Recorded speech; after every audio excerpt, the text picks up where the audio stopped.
Tujuan saya membuat video ini adalah untuk memenuhi tugas dari teori organisasi. Baiklah, langsung saja kita membahas teori kita. Yang pertama, dasar-dasar manajemen. Pengertian manajemen. Manajemen merupakan seni atau proses dalam menyelesaikan sesuatu untuk mencapai tujuan. Manajemen yang efektif. Manajemen yang efektif adalah mengerjakan pekerjaan yang benar. Sedangkan manajemen yang disebut efisien adalah mengerjakan pekerjaan dengan benar. Fungsi manajemen. Fungsi manajemen ada perencanaan, perorganisasian, implementasi, fungsi pengendalian, dan pengawasan atau controlling. Fungsi manajemen atau PODC. Yang pertama ada plan. Plan adalah upaya untuk antisipasi kecenderungan di masa yang akan datang, yaitu dengan menentukan strategi dan taktik yang tepat. Kemudian ada organizing, yaitu bagaimana strategi dilaksanakan dengan kondusif dan semua pihak terlibat dalam pelaksanaannya secara efektif dan efisien. Kemudian ada directing, ada controlling.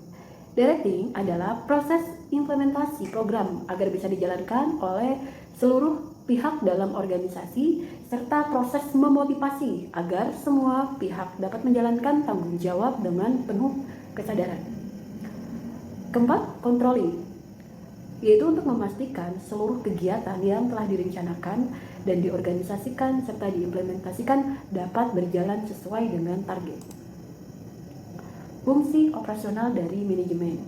Yang pertama ada manajemen SDM, ada produksi, ada pemasaran, dan manajemen keuangan. Manajemen SDM. Manajemen sumber daya manusia adalah penerapan manajemen berdasarkan fungsinya, yaitu untuk memperoleh sumber daya manusia yang terbaik bagi perusahaan yang kita jalankan dan bagaimana sumber daya manusia yang terbaik dapat dipelihara dan tetap bekerja sama dengan kita. Manajemen produksi. Penerapan manajemen berdasarkan fungsinya yaitu untuk menghasilkan produk sesuai dengan standar yang ditetapkan berdasarkan keinginan konsumen dengan teknik produksi seefisien mungkin. Kegiatan produksi pada dasarnya merupakan proses bagaimana sumber daya input dapat diubah menjadi output berupa barang dan jasa. Manajemen pemasaran. Berdasarkan fungsinya yang pada intinya berusaha untuk mengidentifikasi apa sesungguhnya yang dibutuhkan oleh konsumen dan bagaimana cara pemenuhannya dapat diwujudkan, yaitu dengan survei konsumen, produksi dengan baik dan benar, ada penjualan dan ada pendistribusian. Manajemen keuangan. Berdasarkan fungsinya yang pada intinya memastikan kegiatan bisnis dilakukan mampu mencapai tujuan secara ekonomis atau profit, yaitu dengan perencanaan modal, alokasi modal, dan kontrol penjualan produk.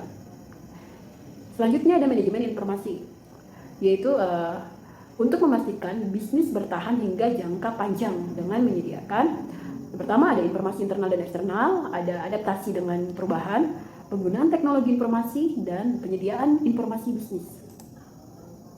Yang kedua, manajer dalam kegiatan manajemen. Pengertian manajer, yaitu orang yang melakukan kegiatan manajemen bertanggung jawab secara langsung untuk memastikan kegiatan dalam organisasi dijalankan oleh seluruh pengemban tugas. Tingkatan manajemen dalam organisasi. Yang pertama ada top management, ada middle management, ada supervisory atau first line management, dan ada non-supervisory management. Yang ketiga, lingkungan dan budaya organisasi. Organisasi bisnis sebagai bagian dari lingkungan. Organisasi merupakan bagian dari lingkungan masyarakat, atau kegiatan manajemen wajib memperhatikan faktor lingkungan terkait. Ada internal dan ada eksternal. Untuk eksternal terbagi dari mikro dan makro. Lingkungan internal organisasi. Yang pertama ada owner, ada board of director, ada employees, ada lingkungan fisik.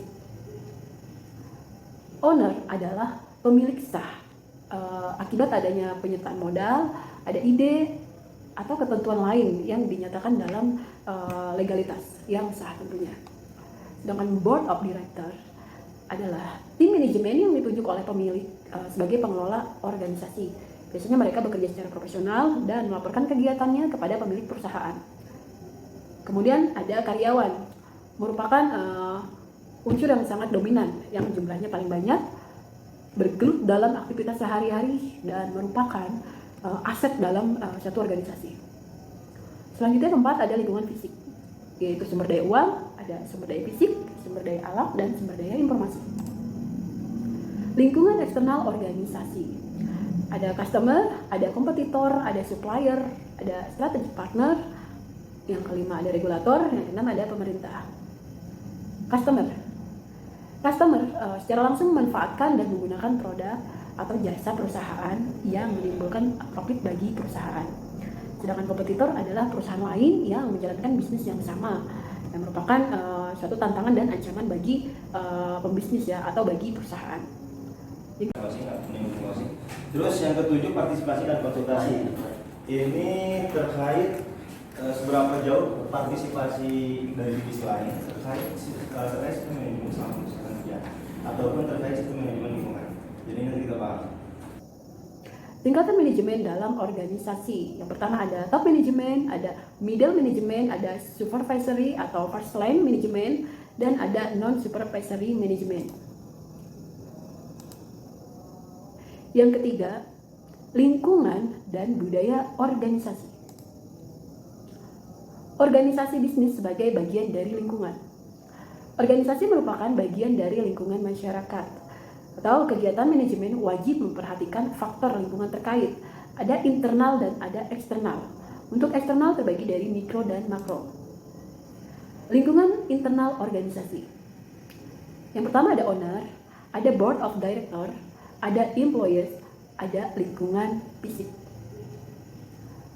Owner adalah pemilik sah. Akibat adanya penyertaan modal, ada ide atau ketentuan lain yang dinyatakan dalam legalitas yang sah tentunya. Sedangkan board of director adalah tim manajemen yang ditunjuk oleh pemilik sebagai pengelola organisasi. Biasanya mereka bekerja secara profesional dan melaporkan kegiatannya kepada pemilik perusahaan. Kemudian ada karyawan, merupakan unsur yang sangat dominan, yang jumlahnya paling banyak, bergelut dalam aktivitas sehari-hari dan merupakan aset dalam suatu organisasi. Selanjutnya keempat ada lingkungan fisik, yaitu sumber daya uang, ada sumber daya fisik, sumber daya alam, dan sumber daya informasi. Lingkungan eksternal organisasi, ada customer, ada kompetitor, ada supplier, ada strategic partner, yang kelima ada regulator, yang keenam ada pemerintah. Customer secara langsung memanfaatkan dan menggunakan produk atau jasa perusahaan yang menimbulkan profit bagi perusahaan. Sedangkan kompetitor adalah perusahaan lain yang menjalankan bisnis yang sama, yang merupakan suatu tantangan dan ancaman bagi pembisnis ya, atau bagi perusahaan. Yang ketiga supplier adalah pemasok bahan baku untuk suatu perusahaan, biasanya untuk proses produksi. Supplier perlu dijaga dan diorganisir dengan baik agar efektif dan efisien. Selanjutnya ada strategic partner, yaitu perusahaan lain yang menjalankan bisnis yang berbeda tapi jadi mitra perusahaan kita yang menguntungkan kedua belah pihak. Selanjutnya ada regulator. Regulator itu adalah pihak yang berkepentingan dalam menciptakan kegiatan bisnis yang aman, adil, dan seimbang. Yang terakhir atau yang keenam ada pemerintah. Nah, setiap perusahaan perlu memahami arah kebijakan yang diambil pemerintah, bagaimana dampaknya bagi kegiatan bisnis dan peluang yang timbul. Selanjutnya ada tanggung jawab sosial dan etika manajemen. Pertama, mengelola tanggung jawab sosial dari perusahaan, ada strategi reaktif, ada strategi defensif, strategi akomodatif, dan strategi proaktif. Reaktif cenderung menolak tanggung jawab sosial, sedangkan defensif cenderung membela diri dalam menghindari tanggung jawab sosial. Untuk akomodatif, ini melakukan tanggung jawab sosial untuk menghindari tekanan dari masyarakat. Ada proaktif, nah biasanya mengambil inisiatif dalam tanggung jawab sosial dengan membentuk model industri yang bertanggung jawab sosial. 5. Fungsi perencanaan dan pengambilan keputusan. Yang pertama ada planning. Planning yaitu proses yang dimulai dari penetapan organisasi, menentukan strategi untuk pencapaian tujuan organisasi secara menyeluruh, untuk mengintegrasikan dan mengkoordinasikan seluruh pekerjaan. Fungsi perencanaan, ada arahan, ada meminimalisir pemborosan, ada meminimalisir dampak perubahan, dan standar kualitas.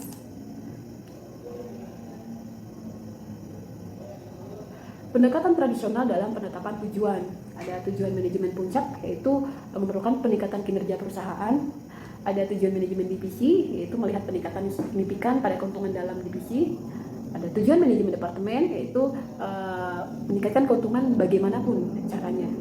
Nah, sedangkan tujuan pekerja secara bekerjalah dengan cepat, biasanya begitu, tapi sebaiknya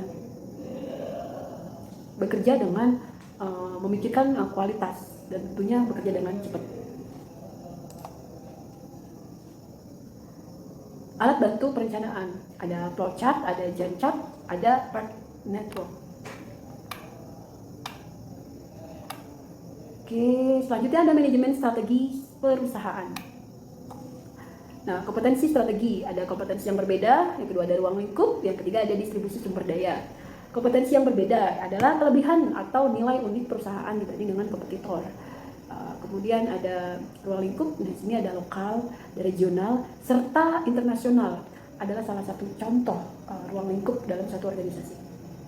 Distribusi sumber daya, yaitu bagaimana sebuah perusahaan memanfaatkan dan mendistribusikan sumber daya yang dimilikinya dalam menerapkan strategi perusahaan. Proses penyusunan strategi, ada penilaian keperluan penyusunan strategi, ada analisis situasi internal dan eksternal, ada pemilihan strategi. Analisis situasi eksternal dan internal, di sini ada strengths, ada weakness, ada threat, dan ada opportunities. Biasanya kita menyebutnya dengan analisis SWOT. Yang keempat, pilar pengorganisasian, ada pembagian kerja, ada pengelompokan pekerjaan, ada penentuan mekanisme antar bagian, ada penentuan relasi antar bagian dalam organisasi. Faktor yang mempengaruhi struktur organisasi. Ini ada strategi organisasi, ada skala organisasi, ada teknologi, dan lingkungan. Baiklah, selesai video yang saya buat ini.